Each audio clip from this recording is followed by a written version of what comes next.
தேவைப்படுது, அதனால பழிவாங்கப்படுறார்கள் அப்படின்ற குற்றச்சாட்டை திருமிகு சசிரேகா முன்வைக்கிறாங்க.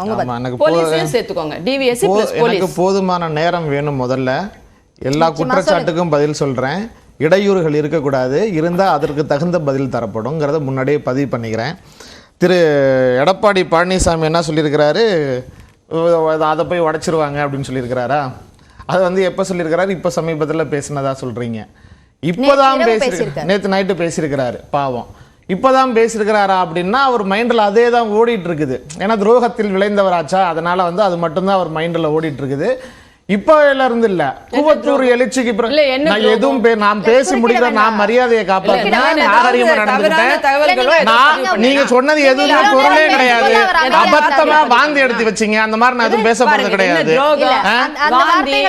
அவங்க என்ன கேவலமா பேசினாங்க, அவங்களுடைய நாகரிகத்தை பேசினாங்கல்ல, அவங்க வர்றதே அதுக்காக தான். அந்த இங்க பாரு, நீங்க அதெல்லாம் சொல்லாதீங்க. நீங்களும் தான் எவ்வளவோ கேவலமான வார்த்தைகளை பயன்படுத்துறீங்க. நீங்க முன்வைக்கலாம்.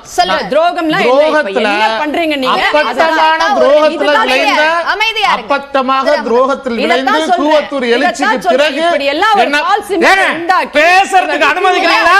இல்ல அனுமதிக்க முடியாதா? அனுமதிக்க முடியாதா? இந்த கேவலமான வேலையை நீங்க பண்ணாதீங்க. எல்லா நிகழ்ச்சிகளையும் இந்த அம்மாவுக்கு இதே வேலை. இல்ல இந்த அம்மாவுக்கு இதே வேலை. எல்லா நிகழ்ச்சிகளையும் இந்த அம்மாவுக்கு இதே வேலை. அதிமுகவுக்கு இதே வேலை. அதிமுக தலைமை இப்படிதான் அனுப்பி விடுது. கருத்துக்கள் போய் சேரக்கூடாது. இந்த மாதிரி ஆமா பயந்துகிட்டு யார் வந்து வம்படியா பேசிட்டு இருக்கிறது தெரியுது, நல்லா தெரியுது. வார்த்தைக்கு வார்த்தை நீங்க இல்ல. அந்த அம்மாவை கொஞ்சம் கட்டுப்படுத்தி வைங்க. அந்த அம்மாவை கட்டுப்படுத்தி வைங்க. பாருங்க, பாத்தீங்களா ஒழுங்கீனமா பேசிட்டு இருக்கிறாங்க. வந்ததுல இருந்து ஒழுங்கீனத்தினுடைய உச்சமா ஒண்ணு இல்ல. நான் வந்து கடைசியில இருந்து வரட்டா. முதல்ல என்ன எடப்பாடி பழனிசாமி எதுக்காக இதை திமுக வந்து உடைக்க போகுதுன்னு சொல்றாருன்னதுல இருந்து சொன்னாங்க. அவங்க வந்து என்ன சொன்னாங்க, செந்தில் பாலாஜில கொண்டு வந்து முடிச்சாங்க. செந்தில் பாலாஜி அங்க இருக்கும்போது அப்படி பேசினார், இங்க இருக்கும்போது இப்படி பேசினாங்க அப்படின்னு சொல்லிட்டு சொன்னாங்க. அப்ப வந்து தீர்த்தம் தெளிச்சு அவங்க கூட்டணி கட்சியில் இருக்கக்கூடிய பாஜக பயன்படுத்தக்கூடிய அந்த கோமூத்திரத்தை பயன்படுத்தி புனிதராக்கிட்டாங்களாங்கிற வரைக்கும் கேட்டாங்க. நான் என்ன கேட்கிறேன், நான் அப்ப என்ன எடப்பாடி ஒரு பேக்கு நமக்கு 33 புறம்போக்கு இல்ல கேளுங்க.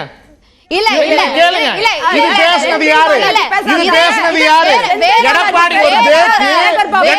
ஒரு பேக்கு நமக்கு கிடைச்ச 33 புறம்போக்கு தங்கமணி ஒரு தகரமணி சாக்கடை அமைச்சர் இருங்க மேடம். அவங்க பேசும்போது நீங்க கட்டுப்படுத்துறீங்களா? அதே கருத்து தான் நான் கருத்தை தான் முன்வைக்கிறேன். நீங்க முழுமையா முதல்ல கேளுங்க. நீங்க முதல்ல முழுமையா கேளுங்க. சம்பந்தம் இல்லாம இல்ல மேடம், நீங்க முதல்ல முழுசா கேட்டீங்கன்னா முழுமையா கேட்டாதான் நான் என்ன சொல்ல வரேங்கிறதே புரியும். நீங்க அவங்க பாதுகாப்புங்கிற நிலைப்பாட பேசுனீங்கன்னா உங்களால பேச முடியாது. அப்ப என்ன அனுமதிங்க.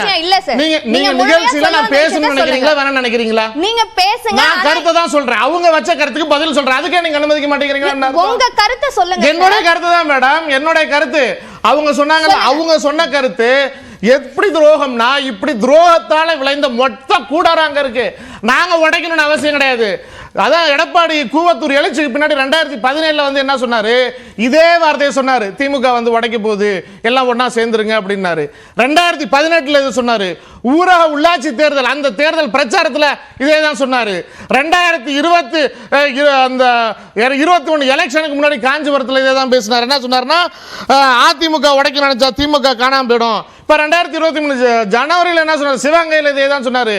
அப்ப ஒவ்வொரு முறையும் நீங்க பாத்தீங்கன்னா சட்டமன்ற தேர்தல், நாடாளுமன்ற தேர்தல், ஊரக உள்ளாட்சி தேர்தல், ஒவ்வொரு முறையும் தேர்தல் வரும் பொழுது ஊர்ல சொல்லுவான், ஆட தெரியாதவனுக்கு மேடை கொண்டால் சொல்ற மாதிரி கட்சி நடத்த தெரியாதவங்க என்ன பண்ணுவாங்க, திமுக வந்து பூதாகரமா காட்டி நம்ம வந்து அதன் மூலமா வந்து இங்க வந்து தன்னை ஒரு பெரிய தலைவரா முன்னிறுத்திக்கலாம் அப்படின்னு எடப்பாடி பழனிசாமி நினைக்கிறாரு.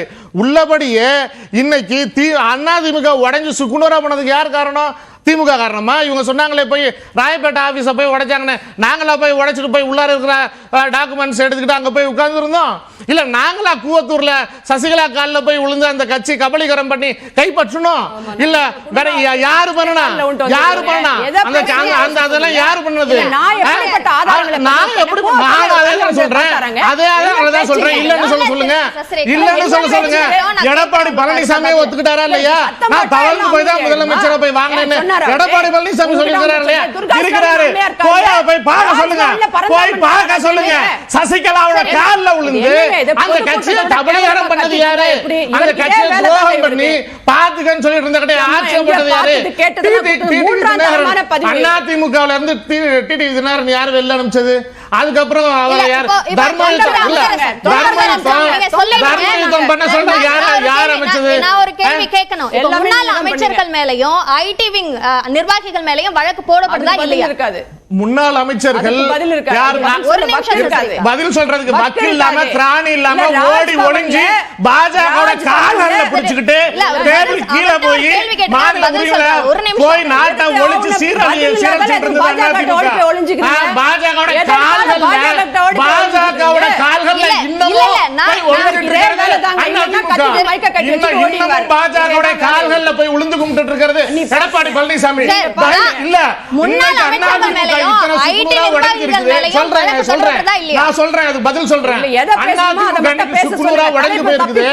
நெல்லிக்கா முட்டை மாதிரி சதறி போயிருக்குது. இன்னைக்கு எடப்பாடி பழனிசாமிக்கு பாஜக பார்த்து கேட்கறதுக்கு தைரியம் இருக்குதா? தொடர்ந்து அடங்கி பயந்தாங்களே இருந்துட்டு இருக்காரு. கேட்கிறாரா? அவரு முதலமைச்சரா இருக்கும் போதுதான் சட்டசபைக்குள்ளார வந்து யாரு ரைடு விட்டது? அவங்க அமைச்சர்கள் யாரு ரைடு விட்டது? திமுக வந்து அன்னைக்கு விட்டுச்சா? அன்னைக்கு திமுக விட்டுச்சா? இன்னைக்கு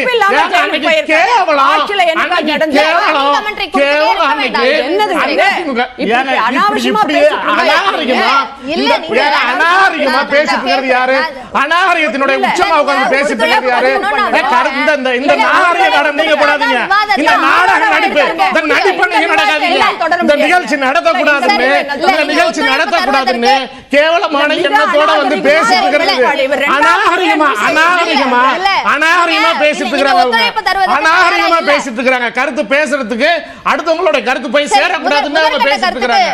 நான் சொல்றேன் ஒண்ணு இல்ல அண்ணா ஐடி நீ யாருமே என்ன சொல்றதுக்கு? நீ யாருமே என்ன சொல்றதுக்கு? போதும் சொல்றது இவங்க யாரு? இவங்க யாருன்னு சொல்றேன். இவங்க யாரு?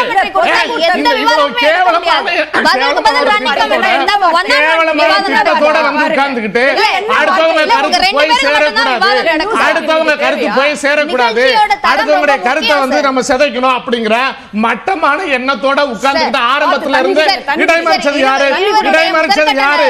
இடைமறிச்சது யாரு? நானா அவங்கள நீங்களே சொல்லுங்க, இல்ல பாக்குறவங்களுக்கு தெரியும்.